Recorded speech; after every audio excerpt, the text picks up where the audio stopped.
C'est un réel plaisir pour moi de vous retrouver dans ce rendez-vous d'information sur Renouveau Télé, la télé totalement vôtre, après avoir passé un excellent week-end. Mesdames et messieurs, bonsoir et bienvenue aux informations, les titres. L'insécurité persiste dans les régions du centre. À Douanza, Bandiagra et Mopti, les villageois fuient les menaces terroristes pour prendre refuge dans les grandes villes. Les détails dans ce journal. Les forces armées maliennes ont déjoué deux attaques terroristes entre Tombouctou et Ber. Au cours de cette opération, les FAMA ont neutralisé 11 terroristes et récupéré d'importants matériels militaires. Il sera question dans ce journal du salaire des enseignants des écoles privées pendant les vacances. Nombreux sont ces enseignants qui ne perçoivent pas de salaire pendant les 3 mois des vacances. À découvrir dans ce journal. Voilà pour le sommaire. Bienvenue aux informations sur la télé totalement vôtre. Le ministre de la Jeunesse et des Sports, chargé de l'instruction civique et de la construction citoyenne, Abdou Kassim Fomba, a officiellement lancé ce dimanche vers août 2023 la brigade citoyenne. Il s'agit, à travers cette initiative, de sensibiliser les jeunes des communes du district de Bamako à s'investir dans le développement social et économique de leur localité à travers les activités de lutte contre l'insalubrité. Bakari Msidibé. La brigade citoyenne qui vient d'être lancée par le département en charge de l'instruction civique et de la construction citoyenne est une initiative de lutte contre l'insalubrité dans les 6 communes du district de Bamako. Elle mobilise plus de 1200 brigadiers, hommes et femmes, soit 200 jeunes par commune, pour mener les différentes activités de salubrité.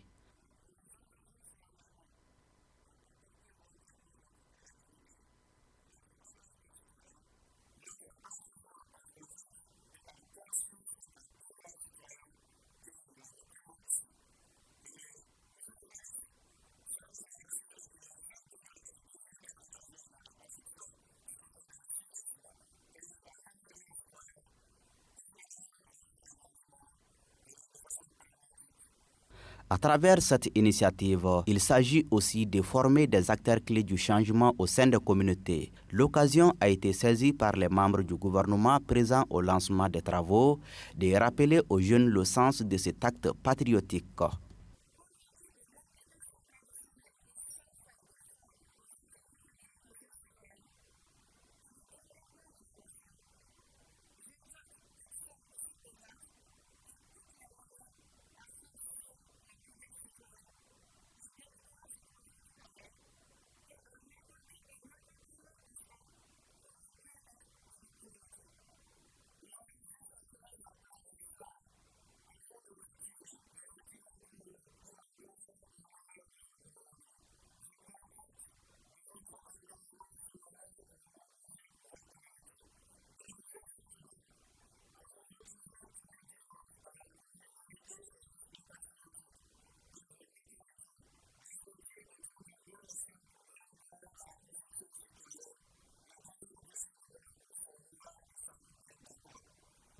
La brigade citoyenne telle que pensée et conçue constitue un levier important dans la refondation du Mali, prônée par les plus hautes autorités. En plus des journées de salubrité, d'autres activités sportives et citoyennes sont prévues également. Les 17, 18 et 19 août 2023 se sont tenus au Centre international de conférence de Bamako, CICB, les travaux des États généraux de la migration et le cadre de concertation avec les Maliens établis à l'extérieur. À l'issue des travaux, plusieurs recommandations ont été formulées, notamment l'érection de la protection des migrants en priorité de tous, le renforcement de la coopération entre les États en matière de gestion de migration et la prise en compte de l'impact du changement climatique sur la migration. Le compte-rendu est signé Amadou Diarra, Zakaria Oumar Keïta.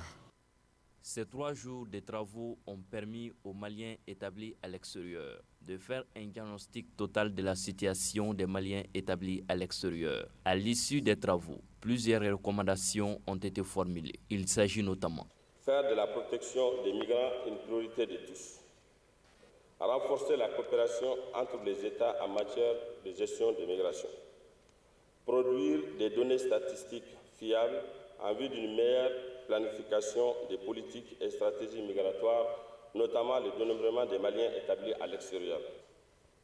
Procéder à l'évaluation de la politique nationale de migration.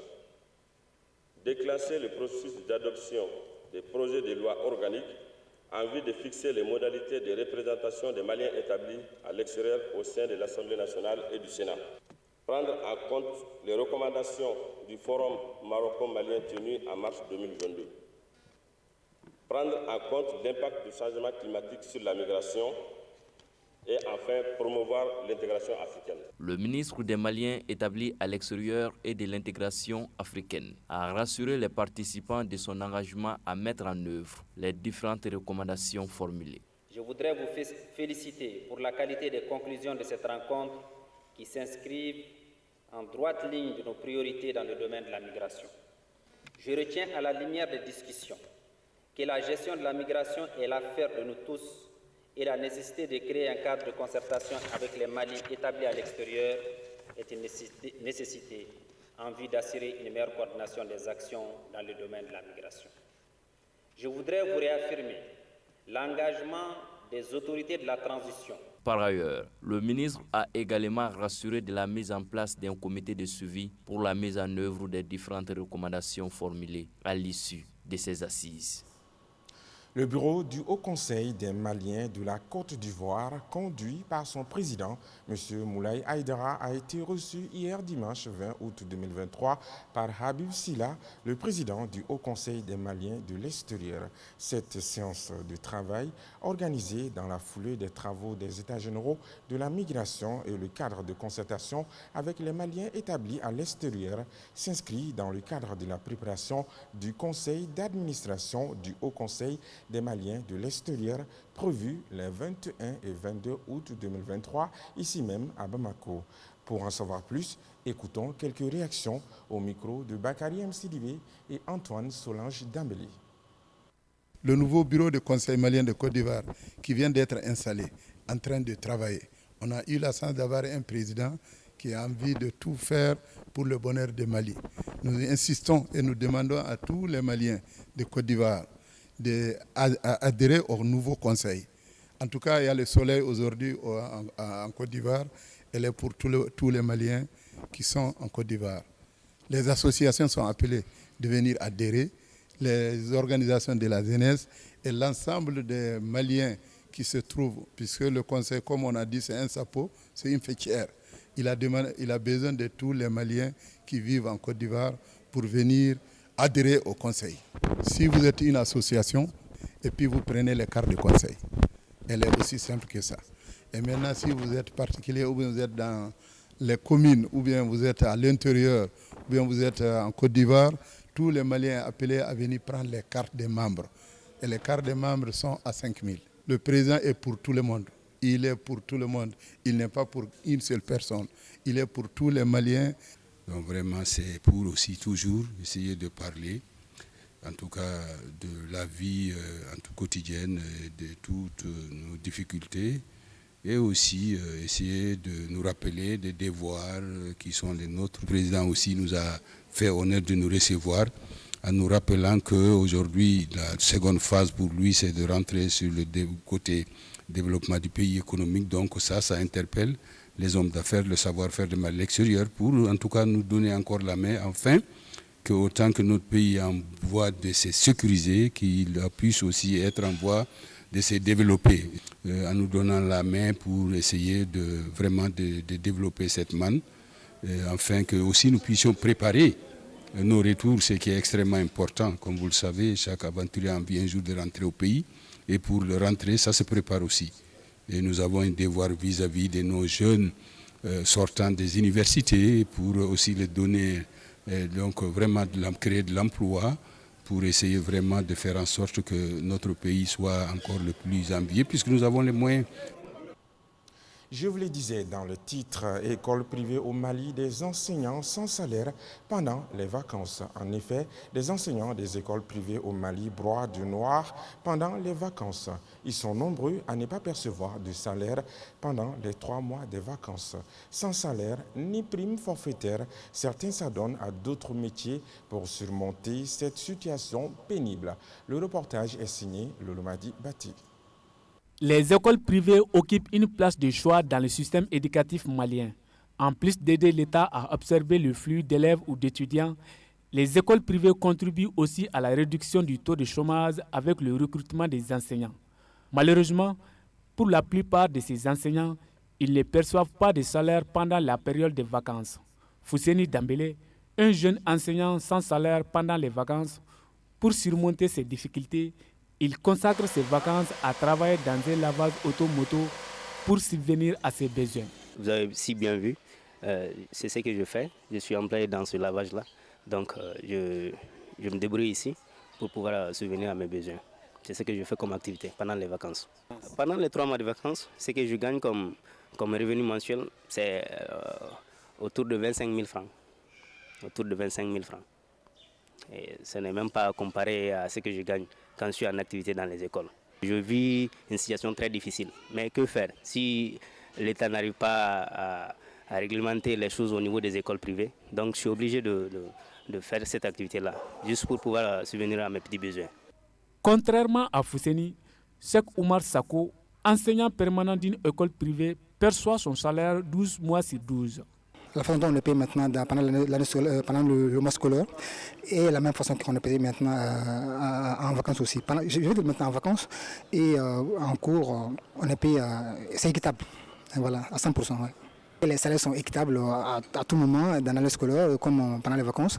Je pense qu'on est satisfait, voilà, je peux dire ça, on est satisfait. Ouais.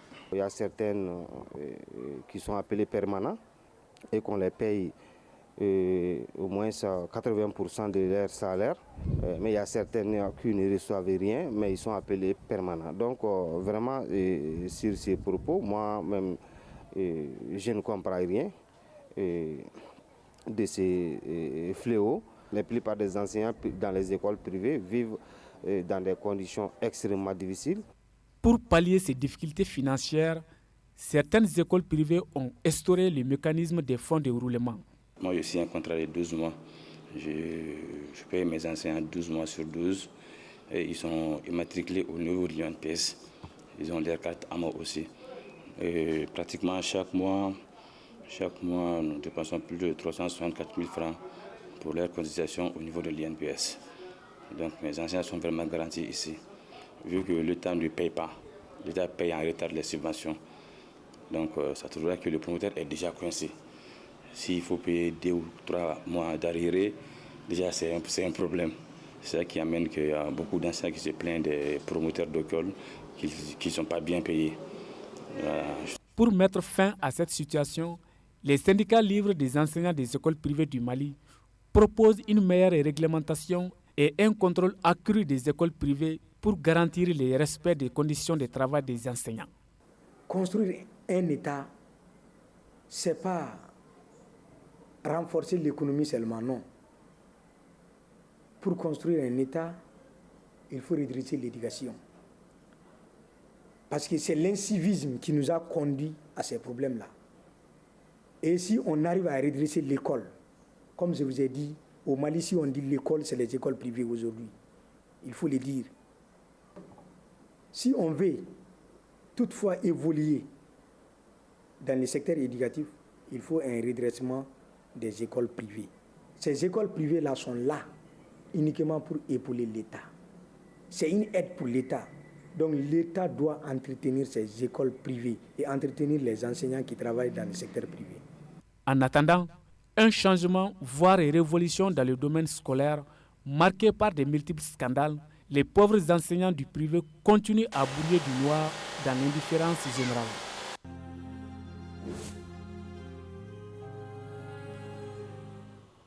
Dans un communiqué en date du 20 août 2023, les forces armées maliennes FAMA affirme avoir déjoué 2 attaques terroristes entre Tombouctou et Beur. Au cours de cette opération, les FAMA ont neutralisé 11 terroristes et récupéré d'importants matériels militaires. Oumar Koïta nous en parle. Ce jour 20 août 2023 vers 12h, l'exploitation des renseignements a permis à un convoi de ravitaillement FAMA quittant Tombouctou pour Beur de déjouer des attaques complexes, dont une à l'engin explosif improvisé des terroristes évoluant à bord des véhicules et sur des motos à une vingtaine de kilomètres de Beur, précise le communiqué. La promptitude de la réaction et les frappes aériennes FAMA ayant visé des véhicules armés dans le secteur. La brigade citoyenne. Ce jour 20 août 2023 vers 12h, l'exploitation des renseignements a permis à un convoi de ravitaillement FAMA quittant Tombouctou pour Beur de déjouer des attaques complexes, dont une à l'engin explosif improvisé des terroristes évoluant à bord des véhicules et sur des motos à une vingtaine de kilomètres de Beur, précise le communiqué. La promptitude de la réaction et les frappes aériennes FAMA ayant visé des véhicules armés dans le secteur ont dérouté les terroristes. Le bilan de cette intervention est de 3 FAMA blessés, un camion fortement endommagé par le souffle de l'explosion de l'engin explosif et détruit sur place. Du côté des terroristes, 11 combattants ont été neutralisés et un pick-up calciné. Aussi, des PKM, un LRAC, un mitrailleuse 12,7 mm, 6 PM, 5 motos, 3 radios et beaucoup de munitions ont été récupérés par les FAMA. Au cours de la progression, dans un village abandonné situé à 15 km ouest de Beur, un guetteur habillé en tenue militaire FAMA a été neutralisé. Par ailleurs, précise le communiqué, les actions de fouille préliminaires menées par les FAMA depuis leur arrivée à Beur ont permis de rassurer les populations et interpeller 4 suspects qui ont été mis à la disposition de la prévôté pour enquête. 3 abandonnés par l'ennemi avec sport de BTB 14,5 mm, des mitrailleuses de 12,7 mm, des boîtes chargeurs de 14,5 mm, un carabine chinoise, des munitions de calibre 12,7 mm et 7,62 mm, un LRAC, un chargeur Motorola, des drapeaux terroristes, des tenues et beaucoup d'autres effets militaires ont aussi été récupérés.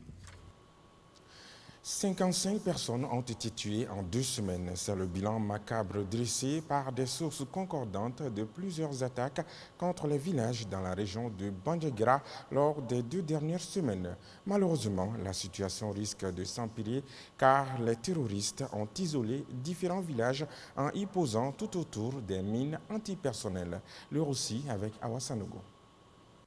Le mois d'août a été véritablement sanglant dans la région de Bandiagara. Selon de sources concordantes, les attaques contre différents villages ont fait plusieurs victimes. On parle d'au moins 55 personnes tuées. Le samedi 5 août, 17 personnes, dont le chef de village, ont été massacrées à Badjo dans la région de Bandjougou. Le village de Gand est attaqué et incendié le 7 août 2023.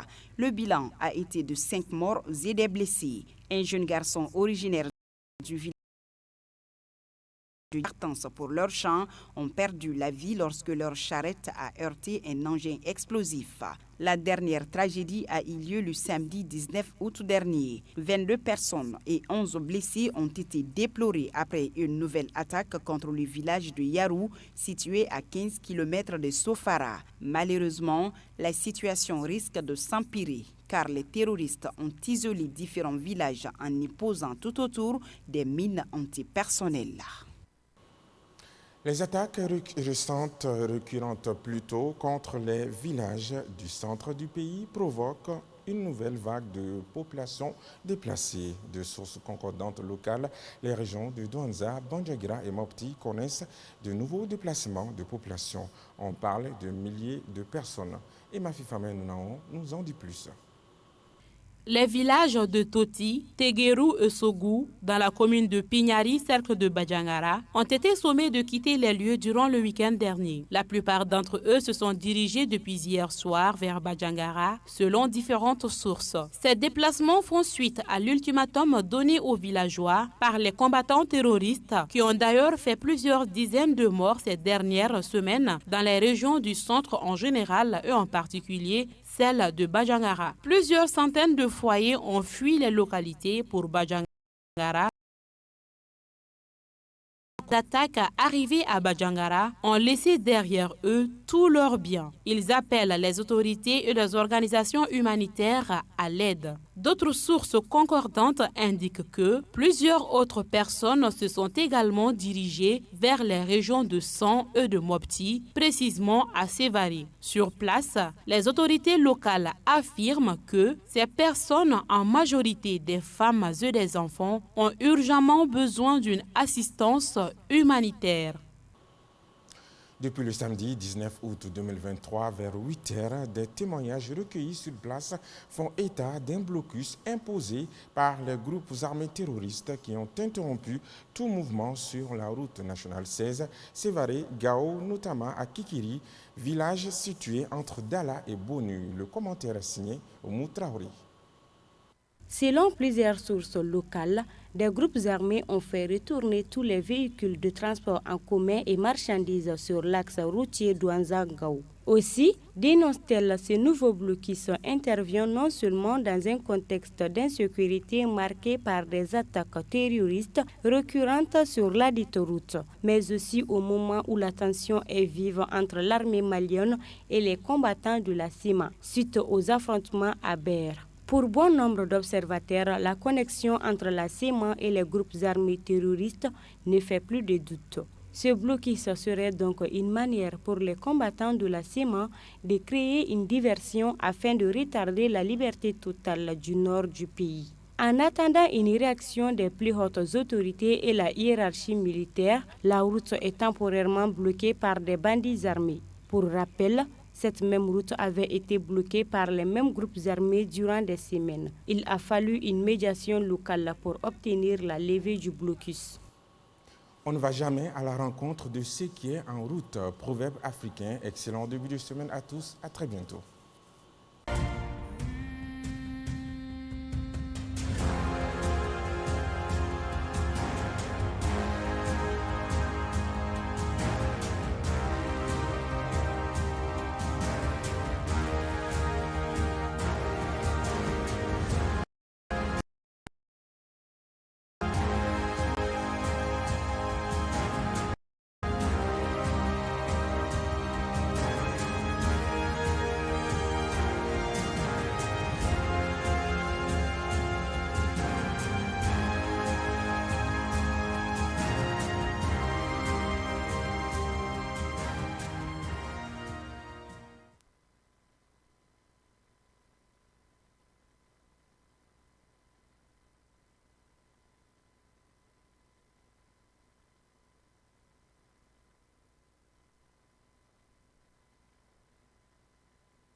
nin baarabolo kura mun sigilen filɛ sen kan nin n'o bɛ tali kɛ brigade citoyenne na n'a baaraw nun don. U wele u ka bolo di ɲɔgɔn ma ko bɛn kelenya o de bɛ an ta ɲɛ bɛn ti yɔrɔ o yɔrɔ kelenya ti yɔrɔ o yɔrɔ sɔrɔ bɛ dɔgɔya. An bɔra Abidjan ka na yan bi kana bɛn ni an ka rencontre ye maliyɛnw bɛɛ bɛ yan jamana 70 ni ko wuli de nana yan. Jɔyɔrɔba bɛ Mali kɛnyɛrɛye ekɔlisow la ka kɛɲɛ ni kalan ɲuman ye Mali kɔnɔna na. Ka fara jamana dɛmɛ kan ekɔlidenko la, Mali kɛnyɛrɛye ekɔlisow u bɛ ka caman bɔ barantanya la an ka jamana kɔnɔna na. Ka tɛmɛ ni kunnafoni sɔrɔ cogoyaw ye, banbagaciw kɔni ye bolimafɛnw bɛɛ lajɛlen na segin minnu bɛ mɔgɔw ta ani minnu bɛ jagofɛnw. Utukalo tile 20 san 2023 nɛgɛ baara la an ka fini